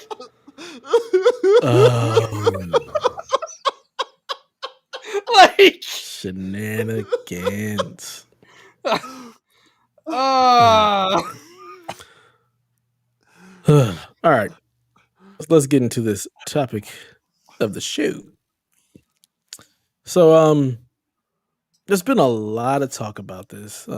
thanks to good old Jeff Grubb. He had a YouTube video. I think he also tweeted about it or whatnot. Just about Sony needs to tell a better story or narrative to PlayStation owners. Not so much Sony, but Jim Ryan. In his video, he just talks about how like the narrative for the PlayStation 4 was for the players and greatness awaits and all that good stuff. That it made it feel much more like the PlayStation was here for consumers. It was about the games, and we're delivering these great games to you as the player. Where now PS5 and Jim Ryan, it's more like we're gonna make so many awesome games that you just can't miss them. It's not even so much that we're talking to you like we're making games for you. No, we're just gonna make great games, and it feels a lot more like you're gonna have to get a second job to get these games. Like it definitely feels much more arrogant, much more PS3. And personally, for me, I don't pay much attention to a lot of this stuff because I make my decisions based off like I want this game. I don't care what the talking heads are saying. Like it's just I'm in a different place. But a lot of people, when that's the only marketing they see, this is the message that they're getting from Sony, it can be very problematic. It feels very anti-consumer. When you have the flip side of Xbox with everything they do is feels way more consumer friendly. Like we're doing everything we can to get all of these wonderful games on Game Pass for you at a lower cost of entry. Anything we make is going to come to Game Pass day and date. Where Sony is like, we're going to keep making these games and you're going to want to buy them at $70 a pop. So do you guys feel like there needs to be a shift in the narrative for Sony, that they can't just rest on we make great games and this is the place to play them? Do they need to start talking to consumers in a more consumer friendly manner? Does Jim Ryan need to get out in front of this? Or do we just play the wait and see? So here's the thing. First off, and I've seen this thing going around on Twitter, your change.org petition to get Jim Ryan to leave Sony, that's not going to do anything. Like, I'm already tired of seeing people share it around. I've seen it on PSN profiles. I've seen it on Twitter. I've seen it on Facebook. Your change.org petition to get Jim Ryan out of Sony is going to amount to a big fat zero. That's going to do nothing.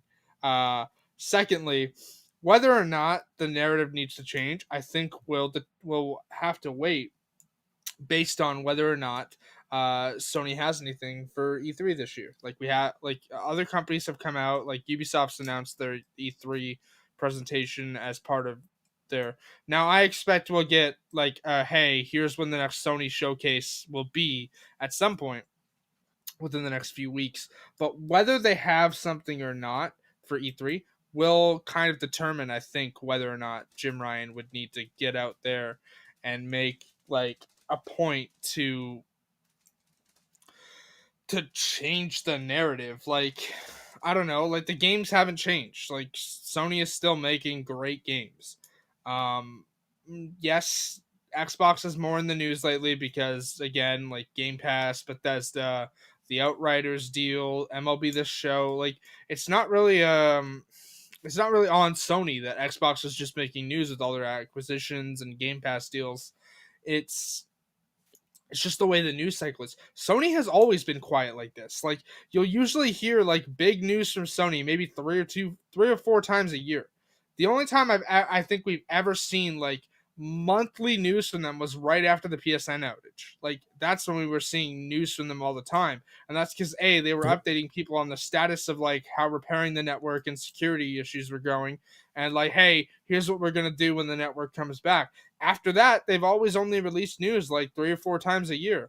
The VR stuff is very uncharacteristic for Sony. Like, hey, this is what's going on with VR. Like they're literally putting it out there like ahead of time to just go, hey, VR2 is coming.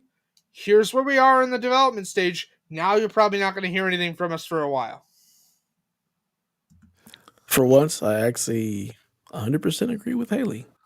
And that was part of the point that I was making earlier in the Discord this week, that like everybody's all up in arms about Sony being quiet. But it's like, did you forget like at the end of like close to the end of the PS4 generation where it was like they only talked during E3 and then again at like when they're showcased, but Sony typically isn't a loud company.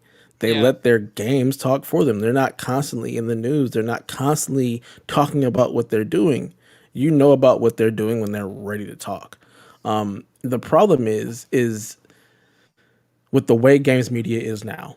Yeah. Does that need to shift? Has Microsoft disrupted the gaming industry enough with how much they're talking, how much they're doing with Game Pass? Have they disrupted the general gaming idea right now to the point where Nintendo and Sony can't just constantly say silent, stay silent. They need to put out more, or you're going to start getting more and more people flocking to Xbox because they know what Xbox is doing. They feel more comfortable with the fact that Xbox has Game Pass and they know they're putting games on it where I don't know what Sony's doing. I don't know what Nintendo's doing. All I know is that when their games come out, they're going to be much more expensive than what I can do with Game Pass. I know what I'm getting with Xbox. I don't always necessarily know what I'm getting with Nintendo or Sony outside of a higher price tag on their games. So the question isn't so much does Sony need to change their narrative, is does Sony just need to be more involved? Do they need to talk more about what they're doing? Do we need to see Sony take a different approach and actually start to build a different narrative other than just letting their games talk for them? Say something, Delvin. You ain't talked yet. I think this is a double-edged sword. What I mean by that is people get mad when Sony bring up things and then we don't hear from it for a while. Mm-hmm. Like, for example, this whole PSVR thing. It's great that we got that narrative out, but now people don't start asking, hey, where's PSVR? Where's PSVR 2? When is it going to come out? What information you have on it? So when you put that standard out there, it constantly wants people to look for it, and then people make the argument of, well, maybe they announced that too early. You can't you kind of can't have it both ways. You can't have them constantly telling you about things they're doing, and then when they constantly tell you about things they're doing, you're like, well, they told us about that too early. Why did they not tell us more about that? You know, so it's kind of like Sony has to kind of tells us things when they want to tell us things, and that can work in their favor and it can't work in their favor. Like the whole thing when we first started doing this podcast, we were constantly complaining about, hey, why are we not hearing any PS5 info? Why are we not hearing any PS5 info? Yep. Why are we not hearing any PS5 info? Then when we got the PS5 info, hey, when are we going to get a release date? Hey, we're going to get a release date. Hey, Xbox already told us their release date. And it's kind of one of those things where it's almost never enough. Right. In terms of like, yeah, they can tell us what they're working on now. They can tell us all the things right now. They can say, oh, we're working on another God of War, we're working on this, we're working on this, we're working on that. But then it becomes another question of how soon do we get it? How soon do we get it? And I think that it's better to give that type of news, when we're close to actually seeing the fruits of labor. Because when you say it now, it becomes a conversation of, why are we hearing more about this? Why is this not coming out? What's taking Sony so long? And then if something happens like it has to get delayed, perfect example of that is Cyberpunk. People kept asking for Cyberpunk information, and they kept giving Cyberpunk information, and then they just forced it out because they felt like they had to, and we got a less than stellar game. Sometimes it's better just to hold that information back till you know you're ready to release it and give us the content that we need. But so it's great. That's its own double-edged sword, because again, and several developers have stated this, like there's a point where like and I'm not making an excuse here for CD Projekt Red because Cyberpunk launched in a state it should not have.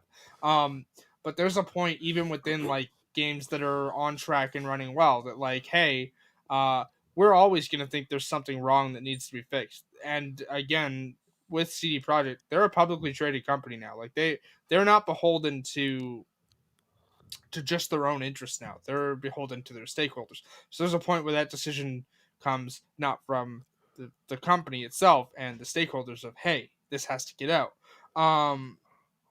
There's several instances where developers have said, yeah, the game launched and it did all right, but we still thought it was broken. Like there are, and I don't have an example for that off the top of my head, but there are always cases where developers would still like the game to be being worked on and not out in the public yet.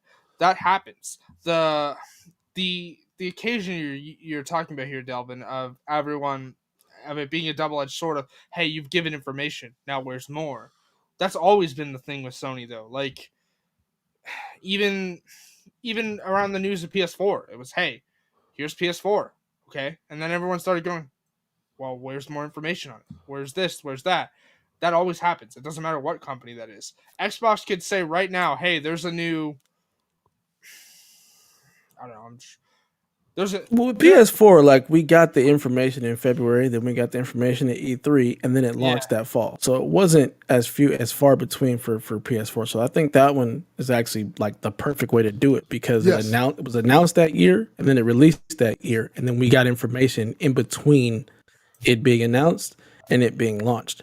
I think the problem that we see with Sony is like when we have The Last of Us 2 and God of War and those games announced and they don't come for like 2, almost 3 years. I think that's where you kind of run into like the double-edged sword. Like, it's great that we know this is coming, but it's like, yeah, bro, is it coming? And then again, I think a lot of this is really because of the disruption of Microsoft. It's not so much that Sony is doing anything different or needs to tell a different narrative. It's just that Sony is still operating as Sony, where Microsoft has turned around to where the point where they're always talking. You always know when something is happening with Microsoft. Like Microsoft stays in the news. Whether anytime any company might be getting bought, we think it's Microsoft now. Anytime there's a new game, the question is it coming to Game Pass? While we're on that Square Enix thing where they came out and denied it. I need to put this out there because I've seen people immediately go, cool, Square Enix isn't getting bought. That's not what that means when Square Enix came out and denied it. When a company comes out and denies it, it's because A, there's NDAs involved, and B, generally if news of an acquisition is occurring, you don't want the stock price to fluctuate. So, yes, right now Square Enix has said, hey, we're not being bought. They could be bought. Do I think they need to be bought? They're not, Yeah. Do I think they need to be bought? No. And I've already made this point once. I'm not exactly a fan of all these independent companies being bought up by the big three. Like, it's not great for the industry. However, people, and this ties back to an earlier question about Japan studios. Could Sony rebuild them? Sure. Potentially they could just buy Square Enix and then boom, you've got a bunch of them. But that's not my point here. My point is that, to Dev's point that Microsoft is in the news, the Square Enix like acquisition deal came out and immediately it was like, Microsoft is one of the potential buyers. Okay, they're still in the news. Like, Sony's method has worked, and I don't think they're going to change it until it no longer does. And at this point, I agree. It's looking like it's not going to work much longer than this year. I think effective like end of the year, they're probably going to have to be a more talkative company. However, until it starts going wrong for them, I don't think they'll start to change that. Like, the funny thing is, they said they would talk more. Like, they're like when they were super silent during the PS4 era. They even said, we're going to talk more. We'll be more open. We'll let you know. They were for like a hot second, and then we're able to retreat back into just Sony being Sony. We also have a completely different like set of people running the PS5 than we do with PS4. So I think there's also that, like, them starting to actually like figure out this team and how do we release news? How do we talk? Because right now it's been just, Jim Ryan. Like, you barely see Shuhei. You don't ever see Herman Holtz. Like, you just see Jim, and when Jim talks, like, Jim just feels like a suit. He doesn't feel like a gamer. He doesn't have the personality of a Sean Layden or a Phil. Like, he just isn't that dude. He's just like a suit. So it's like, how do we start to develop and get more information in front of our consumers? And the question is, like, when they start releasing games, is that going to change? To Donnie's point, they just need to start releasing games. I honestly think if Returnal's a hit, nobody's going to care. If you just someone's silent. That's just what I was going to say. If Final Fantasy VII is a hit, nobody's going to care. If Ratchet is a hit, nobody's going to care about Sony being silent, because again, it really always comes back to the games. If Microsoft makes a big acquisition and they have more games on Game Pass that were on Sony, then you start to have a different conversation. What is Sony going to do to combat that? Like, if Microsoft buys Squeenix and we no longer get Square Enix games on PlayStation, that's going to be a totally different conversation. It's going to be tough. That's the big difference, I think. It comes to great Game Pass is great for those who like Game Pass, but you need those kind of exclusives to kind of drive the console in terms of Sony itself. Like, as long as you have games like Returnal, and Returnal becomes a hit, and you have hey, Ratchet and Clank becomes a hit, a huge hit, then you have at the end of the year, you got other big games to kind of capsize that and bring it home. Yeah. This conversation is kind of mute because people are going to talk about those games as opposed to, well, look at all these moves that Microsoft is doing. Yeah, these moves are great and they're fantastic, but if a good portion of those games are coming to PlayStation anyway, it's like, it's a mute point. Yeah. And that's a tough one because it's like, for example, Outriders. Like, I think that's an interesting one because you want it on PlayStation, you got to pay the $60. You know, it's free over on Game Pass. MLB The Show, like, it's just it's a whole different ball game at this point. $70 on PlayStation, free on Game Pass. If we start seeing more of that, where these third-party titles and hell, Sony titles start going free on Game Pass, then it needs to be a different conversation. Something needs to be said about what they're doing to keep you as a PlayStation consumer. Like, that is just a different conversation. Right now, it's more of the what the hell are you guys doing? We're not hearing from you because we hear so much from Microsoft. But if Microsoft continues to make these deals where they're getting what quote unquote Sony titles, like if they buy Square Enix, what happens to Final Fantasy VII? Because right now Final Fantasy VII is only on PlayStation, like it's not anywhere else. And as much as we hear about like Final Fantasy VII is supposed to be, it's no longer an exclusive. It should be on other systems because that date passed. But we all know that the Final Fantasy VII remake, Intergrade, whatever the heck it's called, that's only on PS5. It's not even coming to PS4. That is a PS5 only title, and there's nothing about it coming to PC, nothing about it coming to Xbox. But if Microsoft buys Square Enix, what happens to that? I will say this: if Microsoft buys Square Enix, that is far more bigger deal than them buying Bethesda. I mean, because A, that's a corner on the Japanese market, and B, Square Enix isn't just like Japanese titles. It's Life is Strange. Tomb Raider. It's Tomb Raider. Outriders.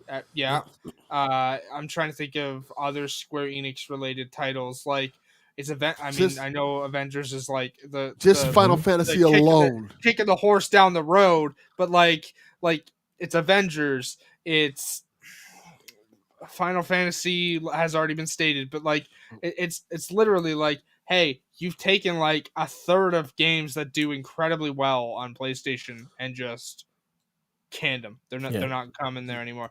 And honestly, if that happens, I don't know what. Like again, I'm not a fan of consolidation. Like this is not good for the industry. Deus Ex, that's good.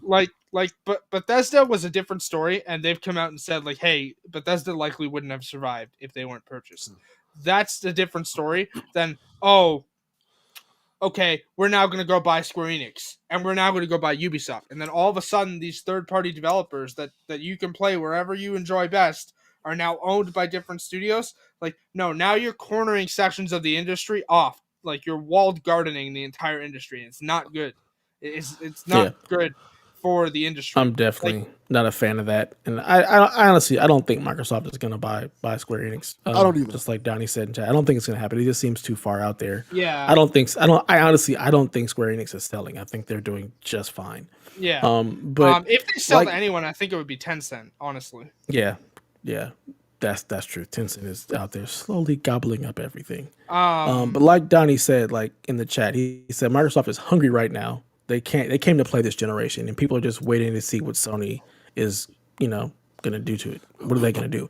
And I 100% agree with that statement. That's really truly what it is. Yeah. We're seeing, like I said, the disruption and the hunger of Microsoft to try to get back market share, to try to get back in that top spot. And what is Sony doing to react to it? And right now, as it stands, it feels like they're not doing anything. It feels like they're status quo. And a lot of that ends up feeling more like that PS3 generation where they were just like, we're the best and we're just going to be the best, instead of the PS4 where it's like, you know what, we're for you. We're making games for you. And it's just, people are like, we just want to hear something. They want to know what Sony is doing. What are you doing to combat Microsoft, to keep me as a PlayStation consumer? Because right now, yeah, I know that you're going to have great games. That's why I bought your system. But what else are you doing? What else are you bringing to the table? What's going to be new? What's going to get me excited? Because I'm already excited for your games. But what Yeah. Microsoft is doing is disruptive. It's new. It's fresh. What are you doing? What are you guys doing, Sony? Like, yeah, I got your system. I'm going to get your games. Cool. But what else? And I think that's where we're starting to head, because again, Microsoft is they're just being very disruptive to just the normal state and the normal flow of what games has been for the last couple of generations.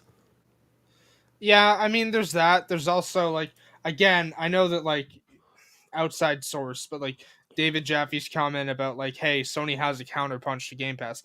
They're gonna have to speak on that at some point if it's real. Like, you Yeah. like, I don't. I'll be honest, if it's real, which big question, because Jim Ryan even said this in an article earlier last year. Like, yes, I'm of the same opinion, Donnie, but my point being is like we talked about this last week. Um, I'm not a fan of him either, but his comment about like Sony has a counterpunch to Game Pass. Okay, where is it? Because Jim Ryan said the same thing. We have news on that, just not today. Like in December. Okay, it's now April. Like where? And, Like you're gonna have to speak on this at some point. Your own game is on the competitor's service. and this Like, goes back to my original point. Once you open that Pandora's box of saying something like that, people are going to be asking, okay, where is it? Yeah. And that's part of the reason why I think Sony likes to keep stuff close to their chest. The same way Nintendo does. It's just their philosophy and the way they like to operate. Like, if we don't say anything, then you're not constantly bugging us for, something we said earlier. Like, when it's ready, I'll let you know.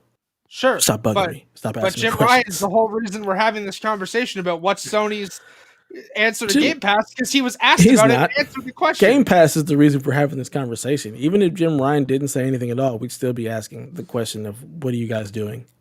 Like, quite honestly, like, I completely forgot that Jim Ryan had even said that until Jaffe brought it up, because, oh yeah, he did say that. But I'm so used to Sony not saying anything until it's ready that it's like, okay, you got something coming. You'll let me know when it comes, because that's how Sony operates.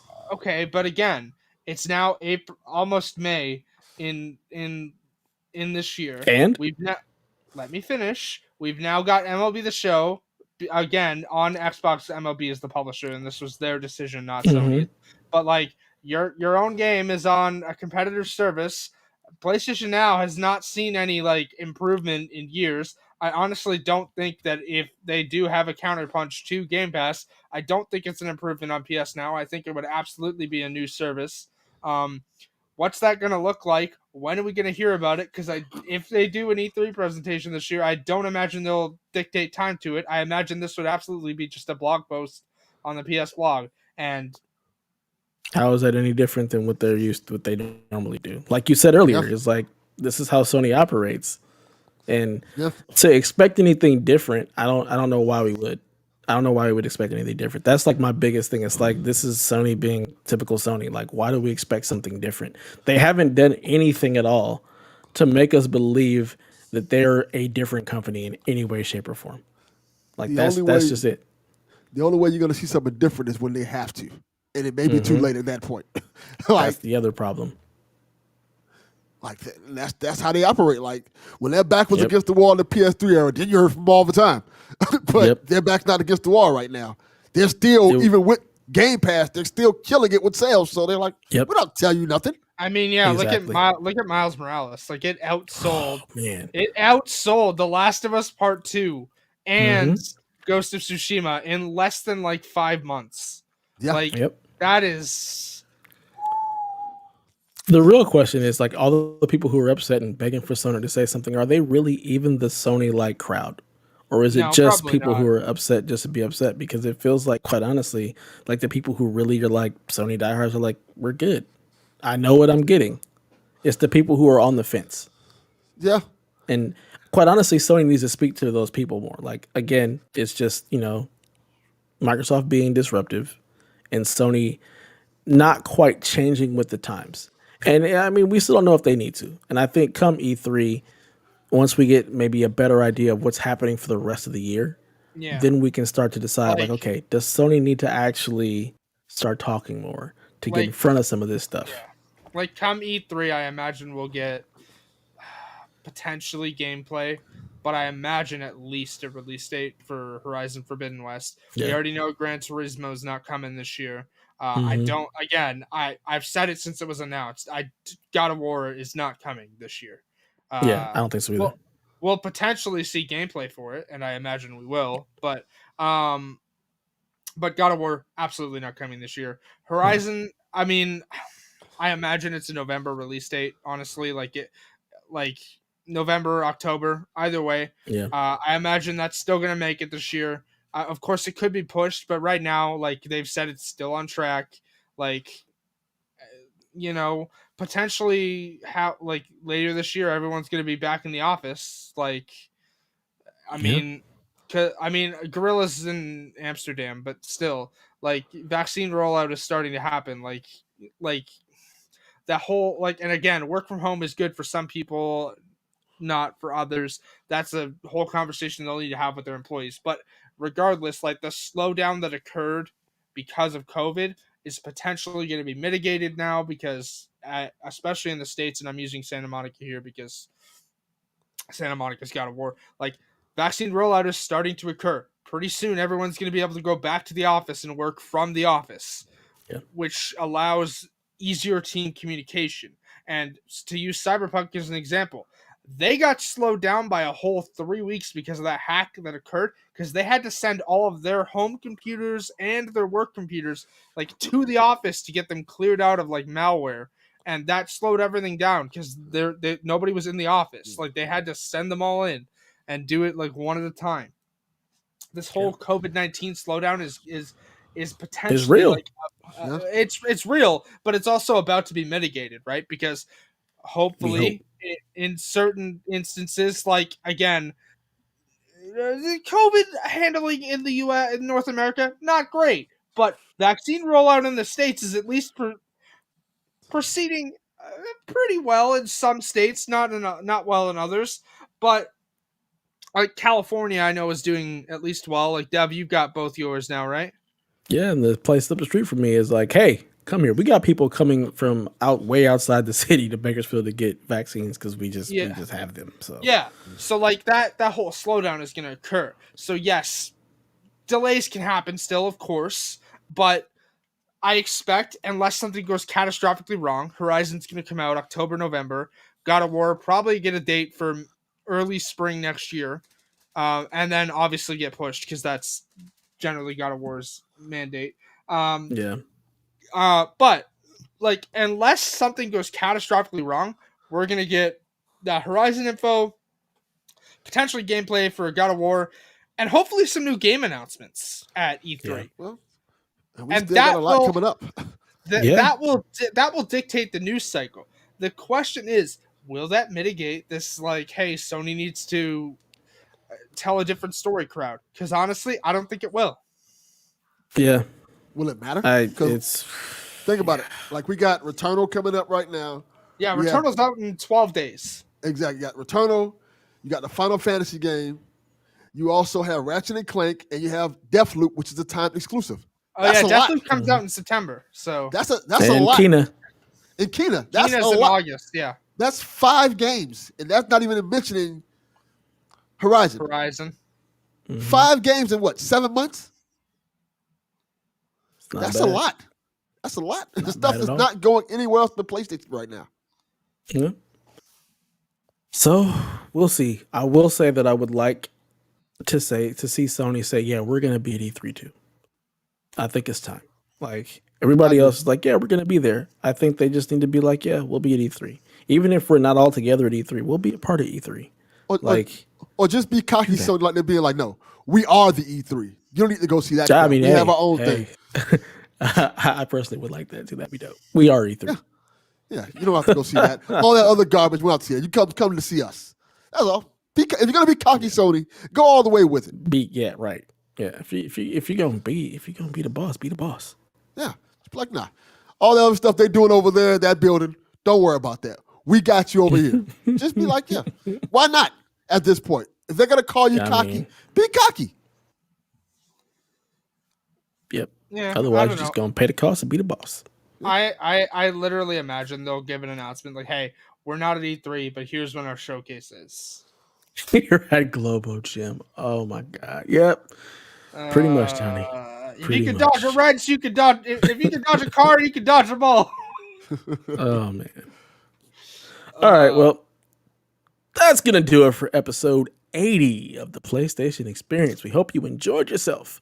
Please feel free to holler at us over on the Twitters at PlayStation XP or stop by the blog at psvg.blog or hey, our Discord at psvg.blog/Discord and join us in all of our shenanigans there. Last but not least, we'd like to invite you to be a part of our Patreon over at patreon.com/PSVG. If you enjoy our content here at PSVG, there's a slew of additional content over there just to be held just at $3 a month, including an all-new show we just released called Sweet Hangs with Donnie Reese and Sean Short Like the Pants Capri. It's a great show. It's just, it is what it says it is. It's Sweet Hangs. It's good times. I've enjoyed the stuff that they've put out. It's just a fun time listening to hear, Donnie and Sean talk. And as an additional heads up, we are definitely we're gonna go ahead and end the master feed. We're gonna have everything has its own show. That way you don't have to hear all the shows you don't want to hear. So if you like XP but you don't like Empire, you don't have to hear it all. You don't have to worry about skipping an episode. Just subscribe to the ones you like. More video games, XP, Nintendo Shack, Empire, they're all going to be on their own standalone feeds wherever you get your podcasts. So feel free to check all of us out there, subscribe to the ones you like, and go check out Sweet Hangs. It's a great show. All right, and with that in mind, I'd like to thank our patrons at the producer level, Mr. Michael Masick, Barry Cathcart, Edwin Callow, Stephen Keller, Nick Krucher, Rude Days 93, Ben Moxham, Rob Emanuel, Nick Farhaber, Paul Calico, Kyle Heyman, Grouchy Surge, myself, Josh the Bone Sauberbone, RJ Kern, Horse Girl 69, and 69. Zachary Adams. Thank you guys all for joining us in the journey that is PSVG. Who was that last one? Because Delvin's chiming in there was 69. Cut it off. Oh, Zachary Adams. Zachary Adams. Thank you. Adams. With that in mind, where could the people find you, Haley? You can find me over on Twitter at Shepard Zarel. Currently, it's a bunch of retweets about, hey, can we get some help fighting these anti-trans laws? Especially the one that just went through in Florida, because, oh boy, just for reference, that bill allows opposing teams to go ahead and go, hey, I want that kid off the team and have their genitals inspected before they can play again. So let's get rid of these bills, please, because it's just degrading and honestly annoying at this point. Retweeting a bunch of that and game news, and I will be posting an update about Soot after the bet appointment. You can find me on a game platform of choice at Haley Zarel. And you can find me on Twitch at twitch.tv/Haley Zarel. Again, current slated return is Mass Effect, potentially Resident Evil. We'll see. I was even thinking about doing Assassin's Creed's DLC, but that got delayed till the day before Mass Effect. So we'll see. I'll definitely be streaming again soon. I just need the energy for it. If you want to follow my shenanigans on Tumblr, which are way more like just erratic and out there, it's also haleyzarel.tumblr.com. There you have it. And Mr. Cox, where can the people find you? Find me on Twitter at Delvin_Cox. Check out the Delvin Cox Experience anywhere you get podcasts. Episode 200 is going to be wild. That's all I have to say about that. Hey, what about Cadillac on Mars? Yeah, you can check out Cadillac skip on it Mars. this week. Show. Yeah, skip it. They didn't want to have the legend on there, so they shall not get any promo from me. My promo will be go check out my Patreon and check out all the dope stuff I'm doing there. Yeah, nobody puts Delvin in the corner, damn it. Damn right. I know that's a reference, but I don't know to what. I know the real reference is nobody puts baby in the corner, but I don't know what that's from. It's from Dirty Dancing. Okay. It's an old ass movie. Old like me and Delvin, because we're old. Facts. And with that, you can find me at Dat Ninja Dev pretty much everywhere Follow me, talk some trash, come play games. However you want to do it. That Ninja Dev everywhere. I mean, hey, it's important.